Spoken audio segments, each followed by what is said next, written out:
I think video game consoles has become more than just a place where we play video games.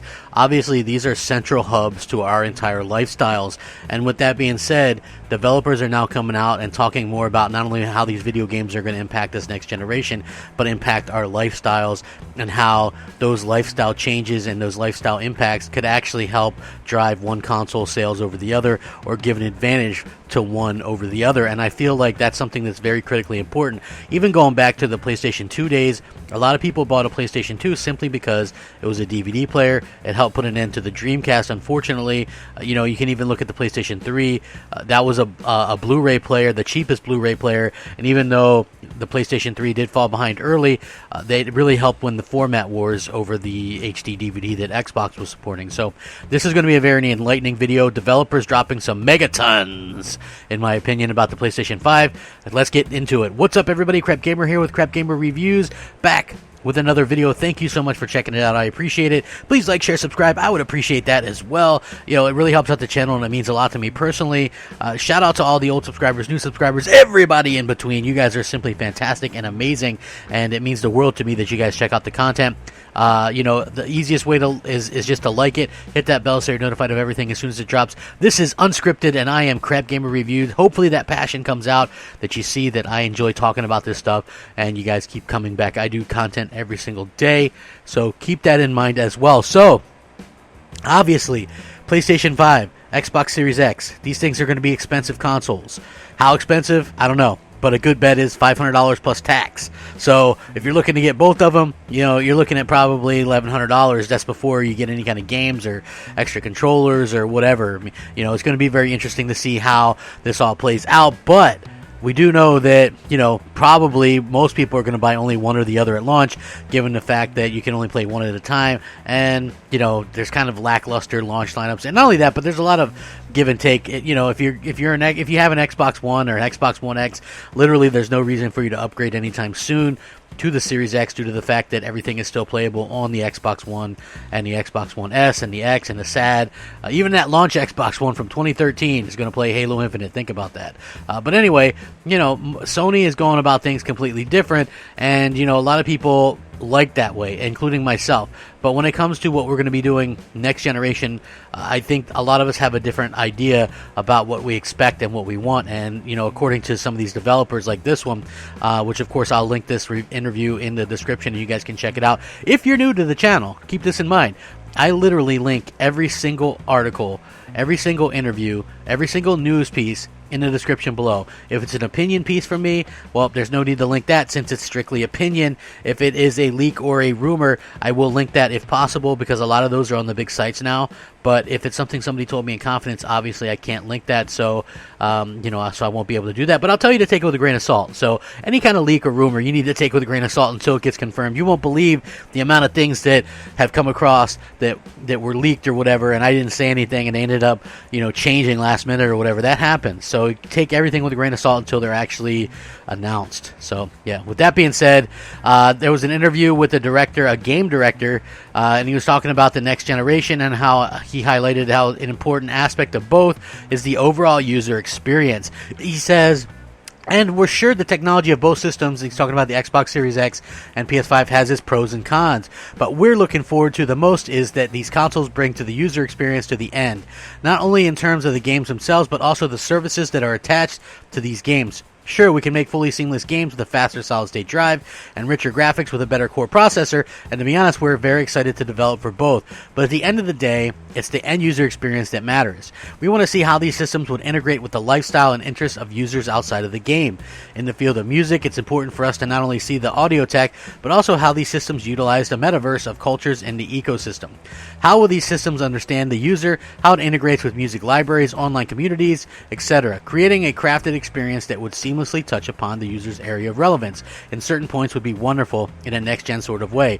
So in this, it's a very interesting point of view, considering how both Microsoft and Sony have different end-user experiences in different ways. The PlayStation 5 is focused on hardware innovations, particularly with the DualSense and the architecture, obviously with the haptic feedback, and you're getting sort of this immersion level. And then you have Xbox Series X, which is emphasizing like services with Game Pass and things like that. Both are going to have backwards compatibility. It just really comes down to which one you sort of are more interested in. I still think it goes without saying that, Microsoft maybe went a little bit the wrong way. They went a little bit too casual, in my opinion. While I do feel like with the way that Sony is going, it's much more of an idea of how most gamers kind of want to game, in general. Like, as far as I'm concerned, like, I get it that a lot of the Xbox fans, just like who are in love with Xbox no matter what, think that it's the best thing since sliced bread, that you can keep using the controller that you've been using, or that the UI is the same that you've been using. To me, those are reasons not to own the console. So I think it really just comes down to, who thinks about what and what you think about that. You know what I mean? It's like a lot of people consider a cat to be a pet, and this is like one of those like weird quotes from a movie or something, but to a mouse, a cat is is the enemy. Okay, so if you're someone who loves Xbox and they're like, and you stan Xbox and you're like, Xbox is the best box, of course you're gonna think that they're the best thing since sliced bread, and they're doing everything right and Sony's doing everything wrong and so anti-consumer. To be honest with you, everything that Sony does isn't anti-consumer. Sony does stuff that's anti-Xbox, and Sony does stuff that's pro-PlayStation, but they don't do stuff that's anti-consumer. If they did, I would say so, to be honest with you. Like, I'm very upfront with that. I have no real allegiance one way or the other. I was a huge Xbox fan for the longest time. It wasn't until they really kind of dragged me through the mud this generation that I kind of was like, well, okay. And I noticed that their games were kind of piss poor and low quality, low scoring, and it still hasn't really changed, right? It still hasn't. I heard that the score issues would change relatively quick. I heard once, Microsoft bought these new studios and they were reinvesting their money. I heard Crackdown 3 was going to be the last quote-unquote bad game. And then, we get Bleeding Edge with like a 66 Metacritic, and Grounded's getting 6.5s and, unfinished, and it looks like Halo's going to be unfinished. And so we keep getting these games that really look unfinished and kind of play unfinished, and we were told that those days were over. So it is a little bit interesting to see how that kind of continues to be able to do away with these things. It's going to be very fun to see how both Microsoft and Sony kind of react to it, because for me personally, I want to see the best of the best from both of these consoles, and I want to see Sony be able to kind of churn out the type of games that they've been able to churn out over the years, and I hope that they continue to do that, because guess what? There's no other companies really doing that at this particular time, right? Like, I know a lot of people don't believe that or whatever, but just look at the games that we used to get that were single-player games. We don't really get those anymore. It's just really, what we get is kind of games as a service and things that are unfinished, and that's not just a Microsoft thing.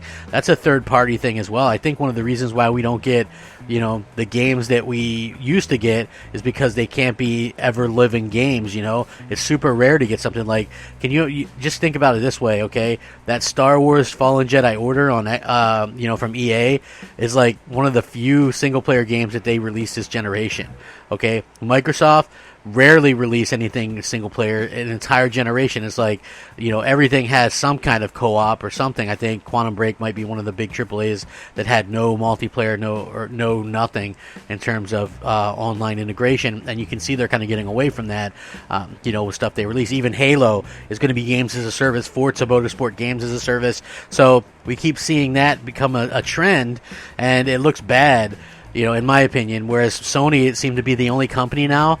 I mean, yeah, there's Nintendo, but they do things that different. They're not a realistic graphical company or anything, or like mature in terms of that. So, yeah, they have great exclusives too, but Sony are the only ones doing like these huge, big AAA mature exclusives that, they're not doing microtransactions. They're not games as a service. They don't have a bunch of, crazy crap on them. They just really well done games, and people seem to love those. And I think, that's a great thing. And I really look forward to sort of seeing what they can come out with next generation, because I feel like it's ever important to continue to innovate and continue to do that. And I hope Microsoft goes and decides to do some things a little bit differently than everything as a games as a service, because at the end of the day, there's more to gaming than releasing a half-finished game into Game Pass and then quote-unquote fixing it later, which I'm kind of getting tired of. And people, Xbox fans I see, are getting kind of angry at some of the reviews for Grounded, but it's like, Grounded is a game that has a price on it, which makes it reviewable. So it got reviewed. Like, surprise, surprise. Guess what? PUBG, when it was in preview program, also got reviews, but got good scores. So, you know, people getting upset about that doesn't really make much sense to me. But what do you guys think about this?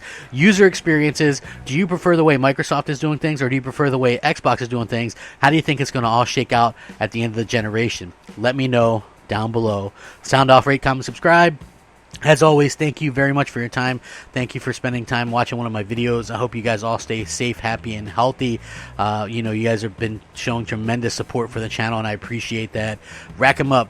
Game on. Have a great day. Crapgamer out. Unscripted.